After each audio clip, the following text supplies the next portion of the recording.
Hi everyone, welcome back. I am playing The Last Gamble Battle Before the Meuse scenario. This is part 2. So in part 1 I sort of covered the setup and the first couple of turns. I'm now on turn number 3. That is the 24th of December PM as a turn. Germans will go first and then the Americans. Just to recap of where we are, as much for my benefit as I'm sure for yours.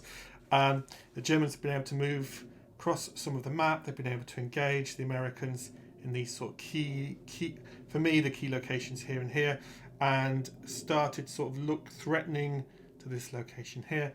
Their objectives are the orange little hexagon counters that I've put on there. They have taken a couple of those and I've replaced them with brown ones to show that. There's a couple that I could have easily taken if I was so wanted to have gamed it if I wanted to. I'm not that interested in that. But the other objective they have is to try and get across the Meuse, which is the river that runs along here. Obviously that was directive from Hitler himself. I'm not entirely sure they're going to be able to do that, if I'm completely honest. The key levels of conflict have been around this area. Been a bit of backwards and forwards, a few step losses, nothing too major. And as I said in the last video, and I'll definitely reiterate this here, this is a learning scenario. The game comes with this unique map, slightly smaller, well, much smaller than the two maps. I think it's very much designed for you to be able to have a manageable game in terms of the counters and learn some of the mechanics. I have been doing that. There's quite a few things I have learned. There are lots of things I know I have not. There are lots of mechanics I haven't got completely to grips with yet, or the nuances of the mechanics. That's the key thing with this game. There are very subtle things that maybe don't appear at first in reading and only application. So I'm learning the mechanics and trying to learn their application as well. And again, as I said in the first video, I think it's going to take me a few scenarios before I can claim anything like the level of knowledge required to play this game to the best of the two sides. I am playing the game solo, so that alleviates a certain amount of friction for me. It means I can learn the game at my pace and share that with everyone on my channel. And I play the game, with all my games, I play them with a certain level of enthusiasm, I would say. Probably more enthusiasm than sometimes knowledge. And that's how I like to play war games. I've been playing them a long time, and I've kind of learned not to get too anxious about getting every single rule right, not to get too anxious about applying all the rules to the best of their application that is possible with those rules. Have fun, basically, and enjoy yourself and learn. Learning is a key part of the enjoyment for me. I don't really play many games where I don't feel like I'm learning something. So, in terms of what is how I'm playing the next couple of turns, the Germans are going to try and make good on some of these objectives that they're trying to take. They're maybe not objectives in the sense of the victory point objective, but in my mind they're objectives for the Germans, especially this area here. There's no victory points assigned to that, but for me this is something that they're trying to take here. This because it's a junction, lots of roads as you can see, and roads in the Ardennes are critical. And the game, through its design, does illustrate that. In particular, also here we've got the Panzer trying to take this hex here. The Americans being very stubborn, digging in and not giving it up easy. Conversely, for the Americans, their aim is to defend and hopefully try and push the Germans back, or certainly contain them, certainly inflict losses. There are some nuances now for the next few turns. I just need to check a few things. I haven't done any rolling for fuel loss, which can put the Germans out of supply. Speaking of out of supply, before I forget, this is a mental note to me, I think that American unit there will be out of supply, so Stuarts. I think they will be technically out of supply, looking at the placement of the counters. So plenty for me to learn, plenty for me to share in this video. I give some thoughts and progress as to how the game is shaping up. The last video I did sort of segments per phase, as it were, so a video, a clip for how the Germans were doing it and how the Americans. I might just combine that in this video now if I want to get to grips with the game a little bit more.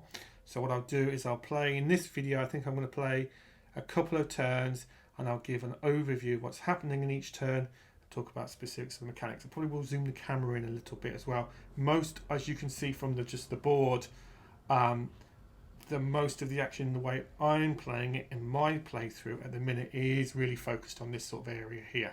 There are opportunities technically for that not to be the case, but I suspect in my playthrough this is going to be where it's all going to be happening, as they say. So no further ado, I shall play the German and then the American phases of, again, just to remind myself, 24th of December, and it's the PM. So there are, because it's a PM turn, sort of evening turn, night turn, etc. There are some nuances with that. There's its own, it has its own combat resolution table. So it will take me a little while to go through that. Certainly not. This is a game that I take my time playing. So this, I think, to do one, maybe even one phase, so to do the German activation and German bits will probably take me the evening, and then tomorrow evening I'll do the Americans. And like I said, I'll give an overview of what's happening. So at the end of the 24th of December, evening, night turn, PM turn, the Panzerlehr are able to remove the Americans out of this area here successfully. Some fierce fighting overnight, and there's been backwards and forwards a few times, nothing too much. The Germans are sort of formed up quite well here, but the Americans have been able to respond, and they've moved some of their armour. Got some tank destroyers. It looks like a Hellcat from here, and Jackson's there as well, I think. Oh no, 76mm. That looks like 76mm Shermans. So I think these German units here are looking very precarious. And then again, some fierce fighting over here, backwards and forwards, as the Waffen SS tried to make some headway overnight. Now, the next turn is a day turn, and I predict that there's going to be a serious ass-kicking from the Americans to the Germans. I think this is going to be one of the key, in my game anyway, one of the key turns. And I think the Germans are going to get a bit of a kick in. We'll see. And I think that's predominantly because I think obviously the Panzerlehr here are in a pretty good position, and I sort of feel they would move up and help. I can't read the. Sorry, I'm just a little bit too far away to read the count and names here. But second Panzer, I think. I think the Panzerlehr would move up and help the second Panzer here. Which is probably what I should do, really, thematically, maybe. Or I could move the Panzerlehr off their own to try and cross the river. Not sure, actually, what they would do. But anyway, whichever, I'll give that some thought as to what I think their options are. I think they would probably go and help the second Panzer, and the idea being that they, as a large group, can then move across the board that way over to the River Meuse. But I think these counters here are going to get, well, I mean, maybe the Panzerlehr have to go and help them, because I think they're going to get a severe whooping by these tank destroyers. And I think it'll be even Stevens across these two here. Yeah, it would be interesting to see through the combat. Obviously, it's the daytime combat, which is the next turn, so that has a different combat results table than the night turns do. I'm quite enjoying that mechanic. I'm definitely sort of feeling my way through the combat.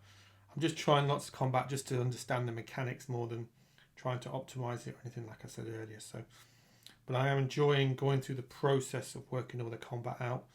And that's predominantly my main focus. In the end, I've just gone with the minimum optional rules on this playthrough. I feel like I need to understand and apply the core basic rules, the core mechanics around movement and combat, because they are quite intricate and they're very nuanced. I feel like I need to work them out before I start layering in too many of the optional rules. And that's fine, because I'm playing the game on my own, so playing solo. So I can, once I've finished this scenario, if I wanted to, I could set it up again try it again and learn more of the rules and do an optional rule or two. Do you know what I mean? If I so decide. One of the great benefits of playing the games, war games like this solo. But so far it's very engaging. The mechanics I am enjoying very much. Like I said before, they're detailed, they're nuanced, and I think there's going to be a steep learning curve for me. Well, maybe when playing the game, it's not so much steep because I can take it at my own pace. There's definitely a learning curve on the application. But next turn, keeping with the theme, let's see if the Panzer can go and help the second Panzer. Which it's difficult. I'd have to double check because here we've got this unit here is just going to move into the zone of control there. I just need to double check they would present the zone of control to there. I'm sure they do. But so that would then stop them moving to help, which is quite fortuitous for the Americans. That's by accident on my part. So anyway, I think we'll resolve the combat, but I can see kind of getting the feel for the combat now. I can sort of see how, and again, one of the great benefits of playing solo is you can just try out the combat and just see what would happen in a circumstance. You know what I mean? Quite keen to see. So I've not done many turns, well, only really one turn, where the Americans have been able to really give the Germans a bit of a walloping. So I'm quite interested to see what these because the attack values in these tank destroyers aren't super high. So quite interesting to see what impact they can have on these German Panzer counters here. So I'm just in the 25th of December daytime, and it's the German phase, and I'm just going to talk a little bit about movement, combined movement, terrain effects, and the bridge types, because there's an instance where I want to move something, and it's demonstrated to me as a good example, at least to my level of understanding at the moment of the game. And I'm going to use this example here. I'm just going to move this Puma out of the way for a second. Let's put this Panzer IV on the top there. So we've got we have a Panzer unit here, and what I want to do is move this Panzer unit from here to try and help the second Panzer grouping here. What I ideally like to do is bring this Panzer unit over to here. Now, and the way I'm going to do that in this, my thinking, is move the Panzer across the bridge and then move up through those hexes there. So now the first thing that I have been reading about is there are different types of bridges in the game, and they are marked accordingly. So this bridge here, you should just be able to see on the camera, is a heavy bridge. So that Panzer unit can move across the heavy bridge. And there are three types of bridges. There are heavy, there are light, and the reason I wanted to show this because they're almost next to each other, which is rather convenient for the purpose of this video. This bridge here is a light bridge, but that's a heavy, so that unit can move across there. And this unit in moving is in road movement, so that would cost 1 movement point to move into that hex there. Move across the bridge and to there. Now I believe I've got that right. If I haven't got that right, put a comment in the comment section. And now we would then move from there to this hex here, which is a rough terrain type, and that is normal movement. So we've gone from road to normal movement, and that would cost 2 movement points to do that. And I did check, and there is a chart, a movement combination table, I should say table, not chart, where it explains in detail, depending on what type of counter, and this is armour, and this is AM, movement phase, as to what combination of movement types are you can do. So, for example, armour, it says that I can do normal movement and I can do road movement. So that's road, that's normal. Now I think this would also now be classed as normal movement because there's no connecting road between that hex and there, and that is woods. And the woods cost 3 movement points to move into. So in this scenario, it's clear conditions and the ground is firm.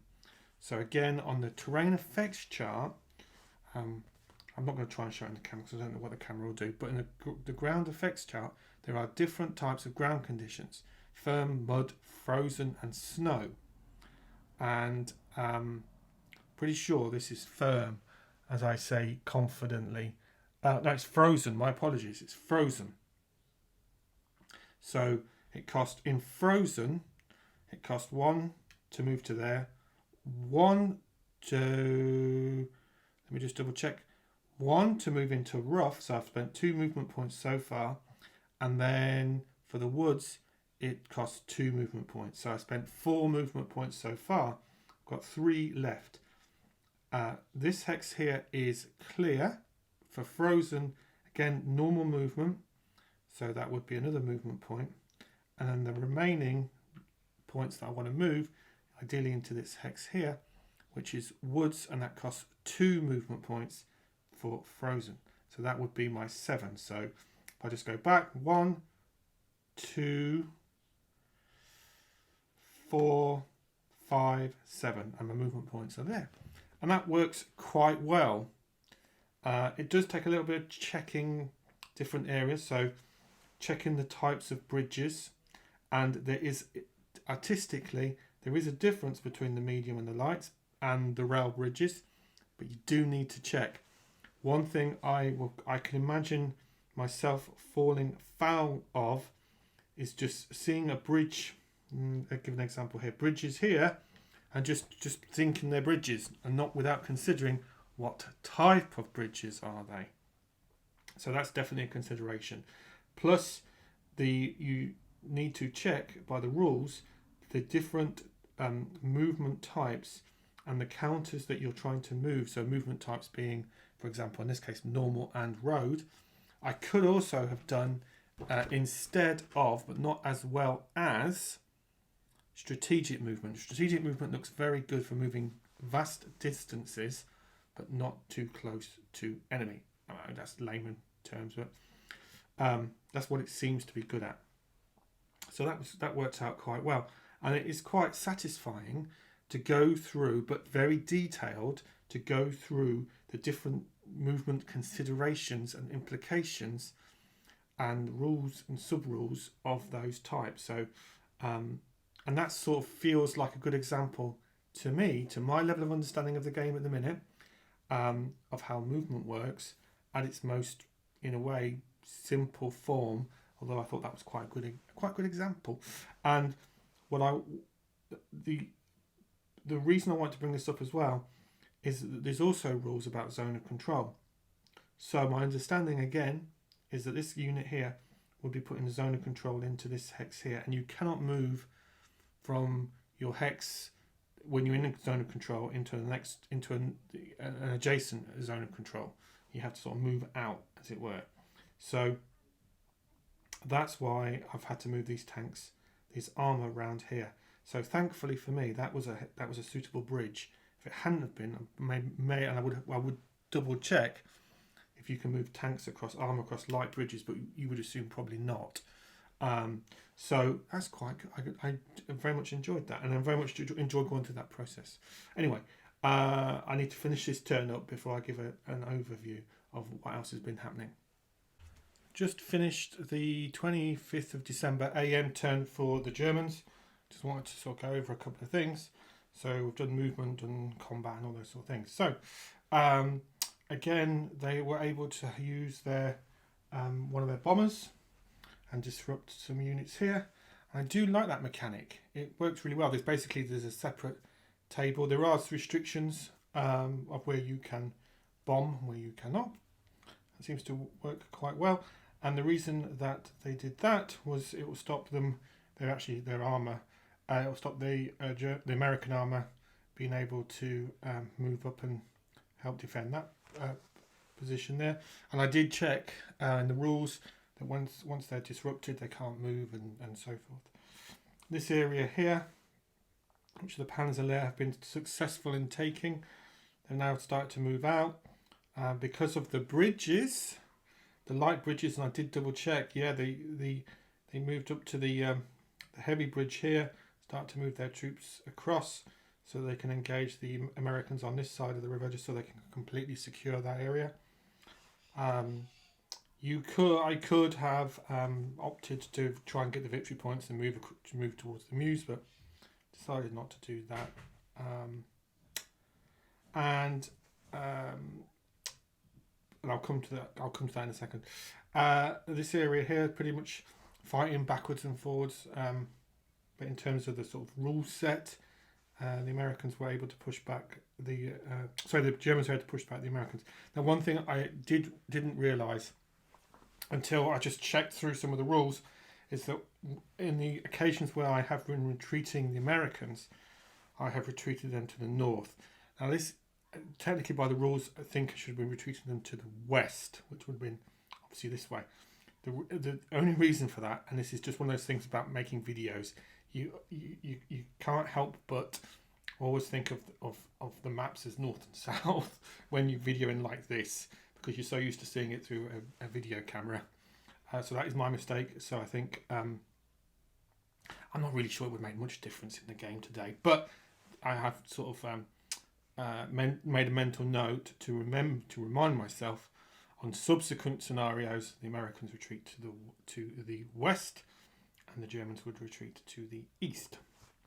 And there haven't been too many of those yet, but there you go. You live and learn.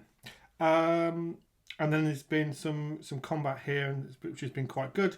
And again, I'm enjoying going through the combat, going through the various combat tables and going through the various steps to combat. There's definitely quite a lot to it, and there are multiple steps you have to go through, but it's and the combat system's really good, and all the results of the combat system have been to what my expectations were of the Bulge, with the units and the types of weaponry and armor and weather conditions and conditions of the landscape, the topography that I would expect. There's nothing that's come up where I've gone, well, that's just really strange. Nothing at all. The combat's very authentic, I feel, and it's got, in terms of mechanics, quite engaging. Now, the reason I've not moved the Panzer to the west, try and get across the Meuse, is because as an experiment, and again, this is one of the advantages of playing the game solo. Instead, I've brought these reinforcements on with strategic movement, so I can start to get to grips with that type of movement, and I'm going to move those across the west. Now, these particular units, there's a certain date, and I think it's the 26 a.m. or just after, I can't recall, but I will check. These units, actually, you have to bring them off the board, so they basically come onto the game in this turn. They're around for a couple of turns, and then you have to leave. They have to leave, or they just get destroyed. So, instantly. So, thematically, I'm going to keep to that. So I'm going to move them across to see as far as they can get, and then I'll move them south off the board according to the rule set. And that gives me an opportunity to because they're not. I'm not going to get them involved into combat just yet. There are some British units just off camera. Just down here, this sort of area. But I'm going to be quite interested to see how that sort of pans out in terms of the mechanics, along with the theme. The Germans have done quite well in pushing the Americans back slightly. But again, like I said, they should have been pushing them a bit more to the west rather than to the north. Not to worry. And they're looking quite good at being able to take a couple of objectives there. So that's quite an engaging. I really enjoyed that turn. I feel like I'm really starting to feel like some of the mechanics are becoming more seated in my mind. I'm still having to go through the rule book for all the mechanics every time, but I feel like I'm becoming more familiar with them, which is quite good actually, because I'm only halfway through this first ever playthrough. So it just goes to show they're quite, even though they're very detailed, I would say that and when I talk about the mechanics, I'm talking about movement, and I gave that example there, the movement earlier with the Panzer IV unit, and also predominantly the combat. I'm not using too many. I'm not using any, in fact, of the optional extra rules that the game has, and it has a whole bunch of those. But instead, I'm just wanting to learn the core mechanics, so movement, combat, lines out, out of supply, those sort of things. So I'm really starting to feel that I'm starting to get to grips with those halfway through the game, which is, of course, a good sign, because there are many games I've played where it's taken multiple playthroughs of a scenario to even even get to grips with those. So probably an indication of actually that even though the rules are very detailed, they're actually streamlined and they make a lot of logical sense to someone who has done, understands this, understands the Battle of the Bulge, So it's a good sign. So next up, we're still on the 26th. We're still on the 25th of December, AM. So, which makes it always feel like it's the morning, and I think it's basically the whole day. It's the day turn. At least that's how I'm thinking about it. Next up is the American turn, or the American phase within this turn, I should say. And what they're going to be trying to do is firm up some of these lines here, and see if they can give out some of these German panzers a bit of a walloping with the tank destroyers, which I'm very excited about. I feel like this area here is still pretty open, so I think they've got some reinforcements. He says, looking at the reinforcement, I'm sure they have. So we'll see if we can get some strategic movement for the American reinforcements, get them onto the map as well. So this is how we're shaping up at the end of the Allies' 25th of December AM turn. There's quite a bit of fighting between some of the forces, between the two sides. The Americans have been able to take this hex here, which is quite important. Houghton, maybe that's how you pronounce it. They've been able to take that, which is quite good. There is a question mark bridge there, but they could get around that, so that was fine. So that was probably one of the key things from that sort of turn. They've also been able to push back some of the Waffen-SS units on this side, and have been able to hold up the German units here. That was probably the main sort of parts of that American turn. So that was the end of 25th of December during the day. The next turn is 25th of December at night. I will probably stop filming now and then edit this video together and put it up on the channel. And then I've got a few nights when I'm busy doing other stuff, and then I'll come back to this game on this table to play through what's next. So 25th December PM. So it's a night turn for the Germans. And the objective still, that for me in this game session, the objective still stay the same. So we may move some of the Germans towards the Meuse just to see how that mechanic works. We'll do some more combat here. See if the Germans can try and make any advance on this area here. They are tantalisingly close to some of these objectives here. I mean, some of the objectives are too far away in this game session to even think about. And that's fine. I'm sure I could have gained it, probably, to have got some. But that's not really why I'm playing this game over the last few evenings. They are quite... Obviously, you can see here, they're very close to these objectives here. And I just need to check how the British respond when the Germans get close to the Meuse River. So there's some reading to be done there. And what I'll also do is after finish filming this and editing, I'm also going to read through the rulebook again and start to draw my eye to what scenario could possibly be next. The other thing I want to do as well is now I'm starting to get to grips with the core mechanics. I say get to grips with, I'm starting to understand them. My mind's obviously reaching next to the optional game rules, so I might start having a read through. I've been through them a couple of times, but start to think about their application and if they're things that I would particularly enjoy in my games. But I'm very content with just the core rules, as it were. I mean, they're not basic rules by any stretch of the imagination. probably one of the more involving games that I've played in a good while. Obviously, it's a new system to me, so I never played this game when it first came out. So, there's that learning as well. But yeah, I'm really enjoying it so far. It feels close-ish in the way that I'm playing it. Like I said, I could have probably, undoubtedly, without question, both sides could have probably achieved a lot more than what I have been doing. That's, from my point of view, that's totally cool. That means the game has a lot of depth, and the scenario has a lot of depth, a lot to learn. Even with this scenario on the smaller map, I still feel there's an awful lot to have learned and to reflect on and to learn moving forwards. But not finished yet. So we've got actually in terms of the game, we've got 3 more turns to do, albeit that 2 of those are night turns.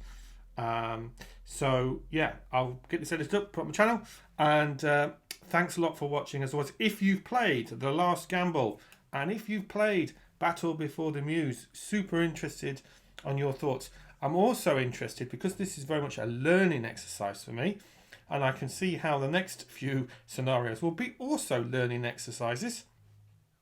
If you have any thoughts as to how you learned the game, please share those on the comments section. Please share those with the community. I'm always interested to see how other people learn. I like learning this way. This way works the best for me, but I appreciate also that it might not suit everyone. So any thoughts on what worked for you, then that would be brilliant to hear. And yeah, thanks a lot for watching as always. Thank you.